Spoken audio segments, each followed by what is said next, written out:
I saw this cute boy in the corner playing guitar and thought I'd like to get to know him.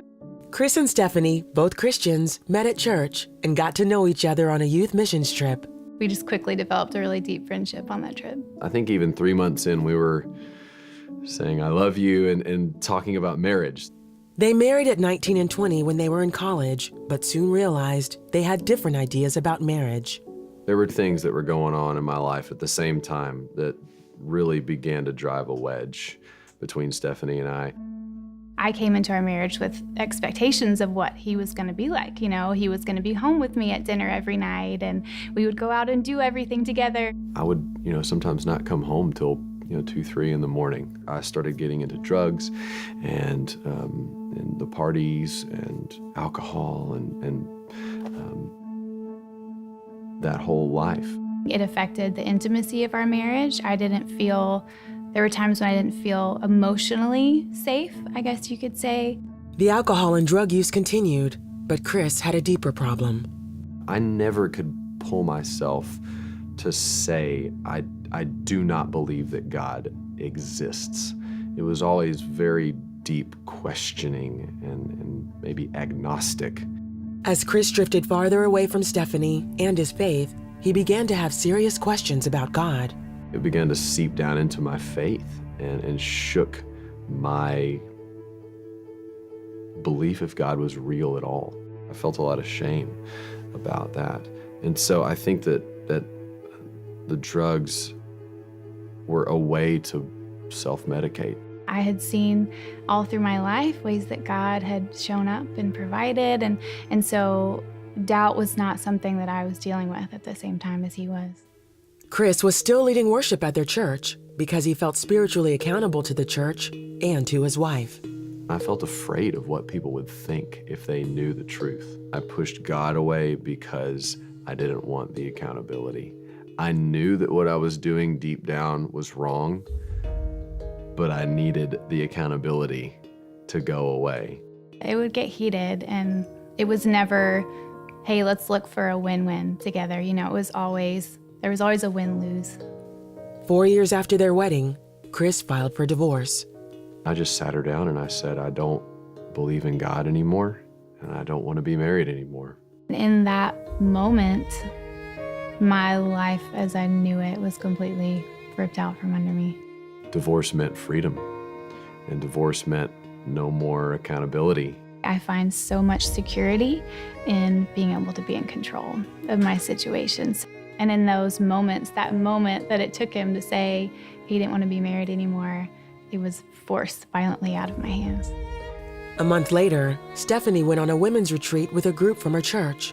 The theme was about finding joy in the trials. And so I was such a sponge for all the biblical passages of ways that God he's close to the brokenhearted. And man, that was such a breath of fresh air for me. I was able to see and read and believe the truth that it was worth it, that God was doing something, that he was still there, even though I'm in the midst of the most painful period of my life. Meanwhile, Stephanie, her friends, her church, and Chris's mother were all praying for him as he explored his newfound freedom.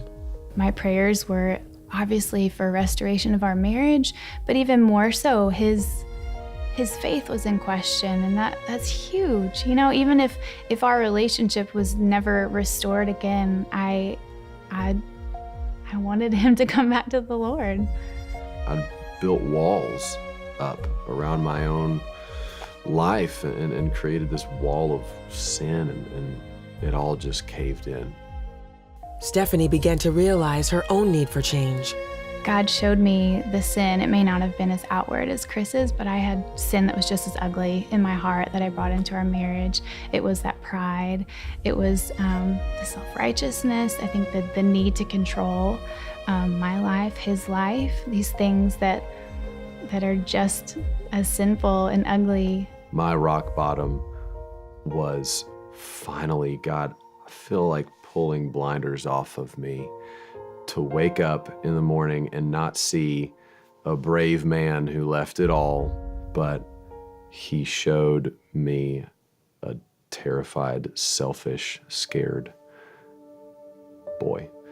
God didn't find me through intellectual arguments. He found me through my heart. When I was at the end of myself, I began talking to God and praying to him again. Stephanie's prayers were answered when Chris rededicated his life to Christ.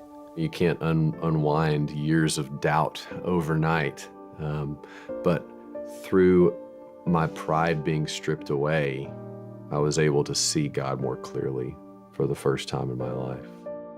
And to see this authenticity and transparency that I hadn't seen, and just a humble spirit, truly humble spirit. And it got around to the whole, well, God's telling me that we should be together again. And my response was not, okay. It was definitely not my first response. As happy as I was to see him in the place he was in, I needed the Lord to tell me that this was what he wanted for us. A year after the divorce was final, Chris asked Stephanie to marry him again. She forgave him, and they went through pastoral counseling together. It was obvious to Stephanie that Chris was a different man.